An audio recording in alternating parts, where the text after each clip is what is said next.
Ndakazvarirwa mumhuri inotya Mwari. Baba vangu mufundisi. Ndakakura ndichiona baba vangu vachiita zvekuparidza. Zvekuti pandakapedzawo high school, ndakawa desire iri strong kuti ndiitewo mufundisi baba vangu. Ndokubva ndaenda kuBible College ndikanostada theology. Ndava mu3rd year, ndakanzwa chidokwa chakasimba chekuti ndaifanira kutanga chechi yangu. Panguva iyi ndakanga ndisiri married, asi ndakanga ndine faith mandiri zvakanyanya nekuti ndiri munhu anogona kutaura. Saka ndainyatsozvitemba kuti ndikatanga chechi ichazara nekuti ndine chipo. Chechi takaitanga, asi pakaitika dambudziko rekuti vanhu vakanga vasingauye kuchechi. Macheya anenge ari empty muchechi mune vanhu 2. Soko raMwari raitaura kuti tinofanirwa kufasta, tichiverenga shoko, tichinamata. Ndakaita izvozvo, ndichinamatira chechi yangu kuti izare, asi hapana munhu aiuya. Ndakazoona kuti pakanga pane vamwe vaparidzi vainyanya kuzadza machechi, vakanga vane machechi avo aive ari successful. Ndikazoona zvakare kuti ndakanga ndiri paentry level, saka hapana aindiziva. Saka manje plan yakanga iri kuti inini nditange kutamba nevafundisi avo vakanga vane machechi avo. Ndakatanga kutamba navo, ndikatenga ushamwari. Ndipo pandakavainvita kuchechi kwangu. Vakauya, ende kana vachiuya vari famous ava, vanouya nefollowing. Chechi yangu for the first time yakazara kuti ta. Ndainge ndiri munhu ane pride, uyezve ndakanga ndine spirit of competition. Ndakanga ndisingadi kukundiwa. I wanted to be the talk of town. Ndakazoona kuti mapastor ekuNigeria vakanga vari very successful. Machechi avo aizara, vaifamba nemazimota akanaka. Ndikabva ndataura nemamen of God aya. Ndakashandisawo katheory iya na Elisha yemubhaibheri. Elisha aifamba naElijah kusvika asigo mweya waElijah. Saka ini ndakatangawo kutamba navo, ndichivapukutawo shangu, ndichizviswededza padhuze navo. Kusvikira ndaona kuti vanhu vakanga vasina upenyu huna Jesu, asi inini pamusaka pekuda zvinhu ndakabva ndahukika. Upenyu hwavo from a distance waita unge uri holy, asi vanhu ava vaita zvekumwa doro. Vakanga vane magirlfriends, vari vanhu vakachata, asi papulpit vaidana moto, vakati fire, chechi yose yaiwira pasi. I realized kuti this was not God, but ndainge ndatoadopta upenyu hwavo. Ndakanga ndatowa nemagirlfriends, and panguva iyi ndakanga ndatochata. I brought shame into the family. Zvinhu zvese izvi, it did not stop me. Ndakaendera mberi ndikavabvunza kuti imi maizvita sei kuti vanhu vange vachidonha muchechi. Ndakapiwa sipo yeblack. Sipo iyi ndakanzi ndaifanira kugeza nayo every Saturday na12. Ndaifanira kugeza mumusoro nesipo iyi nekuti ndimo mune destiny yangu. Ndaifanira zvakare kutaura zvanenge ndichida pandenge ndichigeza nesipo iyi. Sipo iyi yainhuwa zvisingaiti. Ndakazopiwa zvakare imwe oil. Saka ndaiti kana ndakugeza nesipo iyi yaya every Saturday na12, ndenge ndichishedzera kuti ndoda kuti vanhu vadonhe muchechi. Ndoda kuti vanhu vadonhe muchechi. Zuva rinotevera reSunday iyaya ndakaenda kuchechi. Ndakati ndichisvika kuchechi vanhu vakafara, vanhu vakasumuka vakafara, asi chavasina kuziva ndechekuti ndakanga ndine force yedarkness yaitera kumasure kwangu. Chimwe zvechandoda kuudza ndechekuti pandaipinda muchechi, ndandisingapindi muchechi panenge pachinamatiwa paya. Ndozosvika late vanhu vapedza kunamata, nekuti inini mweya wandinawo wanga usiri mweya wakanaka, wanga uri mweya wedima usingadi zvinhu zvaJesu. Saka muchechi munenge mune vamwe vatendi vanenge vachinamata mumweya nemuzvokwadi. Pandakasumuka ndichienda kupulpit, ndakangosvika ndine vibe, ndikabva ndanyepedzera kuparidza. Ndobva ndatotanga kushedzera kuti maasha muri kupi, touch them, nekuti vanhu vachadonha pano. Vanhu vakabva vatanga kudonha, ende regai ndikuudzei, this was not God's spirit. Akanga ari maoz nesipo iya. Ndakabva ndaona kuti zvinhu izvi zvinoshanda. Ndobva ndadzokera kushamwari dzangu dzekuNigeria dzevafundisi, vakabva vanditi zvoni taifanira kuti tiende kuNigeria kuti tibve tanopedzisa basa rachona, tibve tanoita ritual yaizondipa simba rekuita miracles. Ndakatora mari yose yaiva masavings angu, nekuti ndaifanira kutengera pastor vandaizoenda navo kuNigeria ticket neni wacho. Takafamba tikaenda, takasvika kunzvimbo iyi. Nzvimbo iyi regai ndichange ndataura pamusoro pezvayo mbichana. Nzvimbo iyi kuna priest vanonzi the Ifa priest. Priest ava ndivo vanopa mapasta mazhinji masimba. Mapasta anobva kunyika dzakasiyana siyana, vose vanoenda kunzvimbo iyi. Takati tasvika, I was introduced to the Ifa God. If a God it's more of a demon. If a priest vaya vakati vandiona vakapredicta zvinhu zvaizoitika muupenyu hwangu, vakataura zvimwe zvinhu zviri kuitika muupenyu hwangu zvandanga ndisina munhu wandakamboudza, ndakabva ndaziva kuti zvinhu izvi zvichashanda uyezve vanhu ava vanoziva zvavanoita. Ndakaudzwa kunzi paidiwa udzi, chicken nehanga kuti tiite ritual. Nguva yeritual yakasvika, ndakatorwa ndikasvika pane rimwe zipoto kana kuti dhiramu hombe rakanga rine mvura yaipisa. Mvura iyi yakanga ichiboila ichibuda steam. Ndakatobata steam yacho ndikanzwa ichiboila. Vakabva vanditora vakandigadzika mupoto iyi. Asi chishamiso ndechekuti pandakapinzwa mupoto handina kutsva, mvura yacho yaitotonhora. Vakabva vavhara poto iya vakaita zvavaiita. Ndakabva zvakare ndaintroducwa to the God of Thunder. God of Thunder ndevaya vamwari vanoita zveback to sender. Kazhinji kacho ukaona machechi anoita zveback to sender, hakuna mwari wezvokwadi anoita back to sender. Mwari wedu ndimwari anoregerera. Ndapedza ipapo ndakaintroducwa to the God of Iron. God of Iron uyu ndiye mwari anosacrifica imbwa. Pakasacrificewa imbwa ndobva ndaidya imbwa iyi. Ndabva ipapo ndakaenda kurwizi ndikasvika ndikaintroducwa to the water spirit.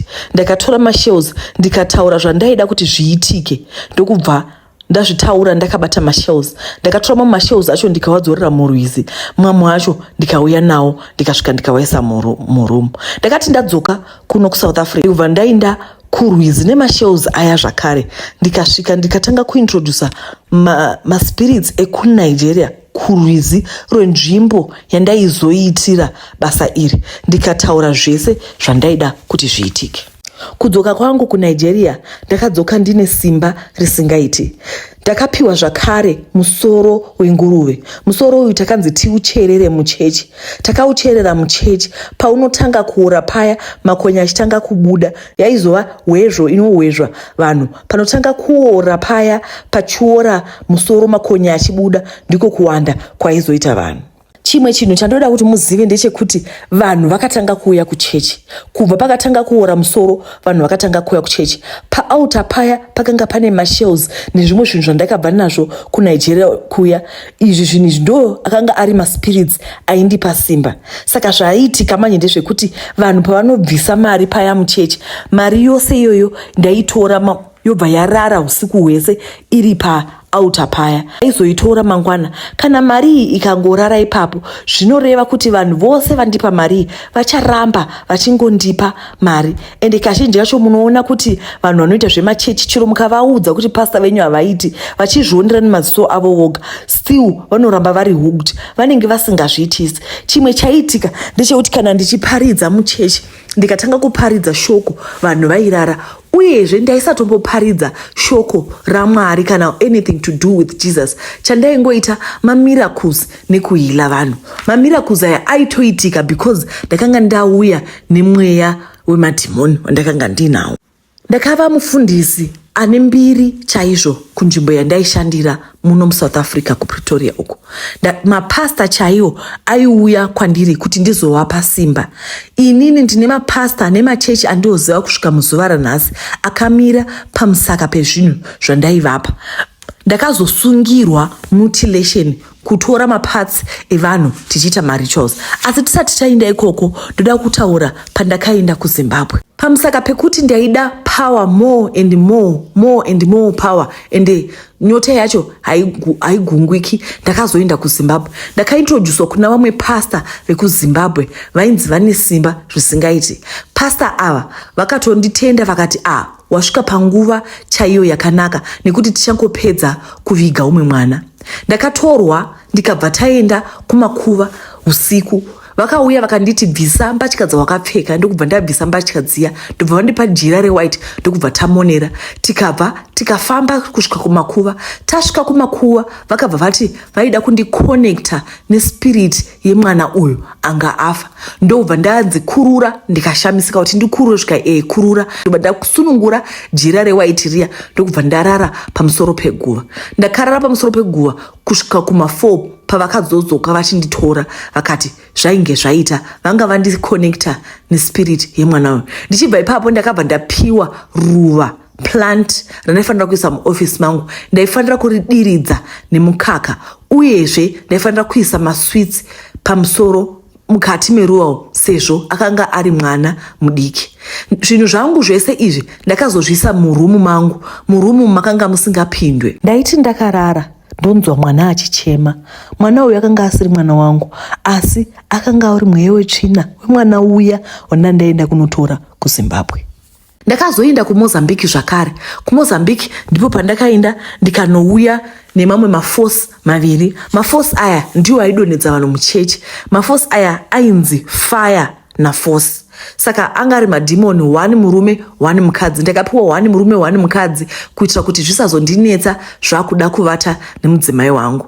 Saka ndaiti zvinhu izvi ndikapinda muchechi ndikati, for example, nhasi muchadonha by fire by force, by what by force, by fire by force. Pose panenge ndichishedzera zvinhu izvi zviri 2, imune muchingofunga kuti kutotaura, asi ini ndinenge ndichidana mweya iyaya kuti uye izungaidze vanhu muchechi.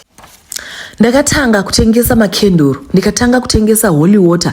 Hapana chandanga ndisingatengesi. Mari yevatendi ndaiikohwa. Ene kana ndaikohwa mari iyaya yaiva tapa outer. Ndiko kwaibva mari yangu.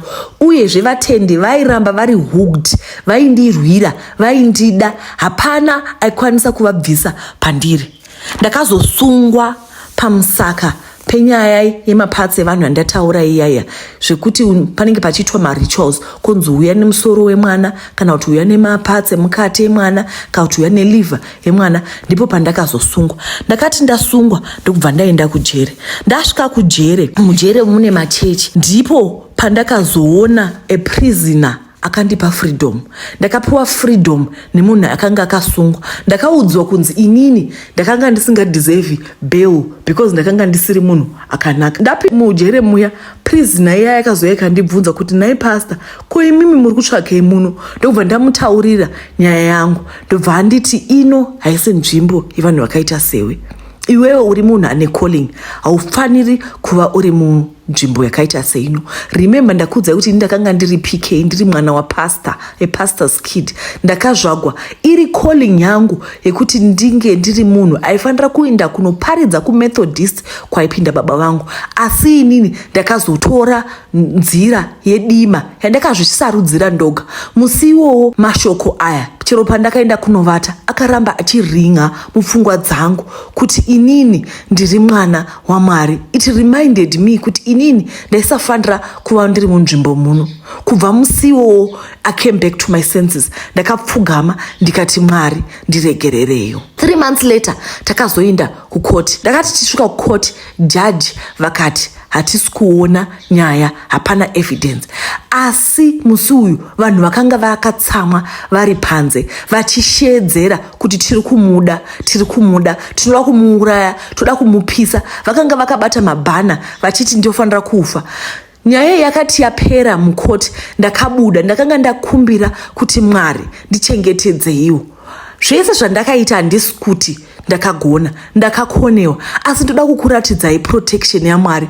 Zvezvekuti Mwari unonyatsoona kuti ane chinangwa neupenyu hwako. Ndakanamata ndichibuda mukoti, ndakabuda ndiri 1. Vanhu vose vanondiziva vaivepo vachishedzera kuti tiri kumuda, toda kumuuraya. Ndakabuda nepakati pevanhu ivavo ndikafamba vachishedzera, havana kundiona. Ndokubva ndakwira kombi ndikaenda kumba, nekuti ndakanga ndisatombokwanisi kana kudrive. Ndakati ndisvika kumba, muporisa akandibvunza kuti wasvika here kumba? Ndikati hongu. Akati vanhu vaziva kuti wazobuda wapukunyuka, vari kutevera kumasure nebhasi, vari kuuya kuzopisa musha wako. Munongozivawo zvinoita maSouth Africans, kana vachiti vanopisa vanenge vachirevesa. Ndakanamata ndikati, Mwari ndinzureiwo ngoni. 2 hours later muporisa akazondifonera akati hanzi bhazi raita breakdown, vanhu havana kuzokwanisa kusvika. Ndipo pandakaona kuti Mwari ndiMwari weme-second chance, nekuti ndinozviziva kuti ndakanga ndisingapabudi. Ingadai vanhu ava vakasvika kumba kwangu vaizondipisa. Mwari vakandichengeta, vakandiburitsa mumatope. Ndinorangarira vhesi inotaura kuti love that will not let me go. rudo rwakadzama rwekuti ndiri mukati pakadzika penyika, mukati meocean, ndakarasika. Mwari vakauya kuzondisunungura. Ndakabva ndatora zvinhu zvese zviya zvandanga ndapiwa kuNigeria ndokubva ndazvipisa. Ndikabva ndikadzokera kumba, ndikasvika kuna vabereki vangu, ndikapfugama, ndikakumbira uregero kuti ndikumbirawo mundiregererewo. I brought shame to the name of the family. Baba vangu vakandigamuchira. I felt like a prodigal son in the Bible, and I was a prodigal son. Kubva ipapo ndakatanga kugara. Ndichigara ndakadaro, ndaiti ndakagara ndongonzwa kudaniwa, ndonzwa ndichidaniwa. Ndoenda ndinobvunza kuti mandidana here, voti handina. 10 minutes later, mandidana here, voti handina. Akanga ari madhimoni nezvinhu zvandakanga ndapinda mazviri. Kubva ipapo mhuri yangu, instead of kuti vanditize, vandineglect, vandishoropodze pamusaka pezvinhu zvandandaita, vakauya kwandiri vakandiratidza rudo. Chakanga chiri mukati mangu chakanga chiri sin, asi inini the sinner havana kundineglect. Iniwo ndakanga ndichitoriwo victim yesin. Ndakanga ndaita zvinhu izvi ndichida pamusaka pepride yakanga iri mukati mangu. Ndaida kuva munhu ari the most powerful pavafundisi. Kubva ipapo ndakabva ndarega basa. Up to today pane machechi andakapa mushonga wokuti vange vachikwanisa kuita masaramusi, asi nanhasi machechi iwo akamira, ende vakandifonera vakati, iwe toziva kuti wasungwa, asi tinokumbirawo kuti usataura mazita edu. Vana vaMwari, mazuva tinorarama mazuva anoda kuti tinge tichitarisa vafundisi vedu, tichiona kuti vari kuparidza mbiri kunani, mbiri kuna Mwari here kana kuti mbiri kwavari, vari kuparidza mamiracles here kana kuti vari kuparidza rudo rwaJesu. It's time yekuti tivhure maziso. Zvinhu izvi zvinhu zvandakaenda through, zvinhu zvisiri zvekunyeba, experience yandakaenda through pamusaka pekuda mbiri, pamusaka pekuda fame, ndikarasa chitendero changu chandakakudzwa nacho. Handishuwiri kuti pange pane umwe munhu achafamba nerwendo rwandakafamba urwu. Uyezve handishuwiri kuti vanoenda kumachechi munosangana nezvakadai. Days are evil. Vhurai maziso enyu munge muchinamata the true God. Ndatenda ndipo panoperera nyaya yangu, ndipo paperera nyaya yedu sekutaura kwazvaitwa. This really touched me. Hapana umwe munhu ane rudo rwakafanana naJesu. Love that will not let you go. Chero uri mumatope yakaita sei, Mwari, God keeps on saying, come back to me. Mwari ndimwari vane nyasha. When everyone else thinks you are the worst, God still loves you. I don't know what you have done in your life. I don't know if you lost faith in yourself. I don't know if you hurt anybody, but God's love will not let you go. Ndatenda.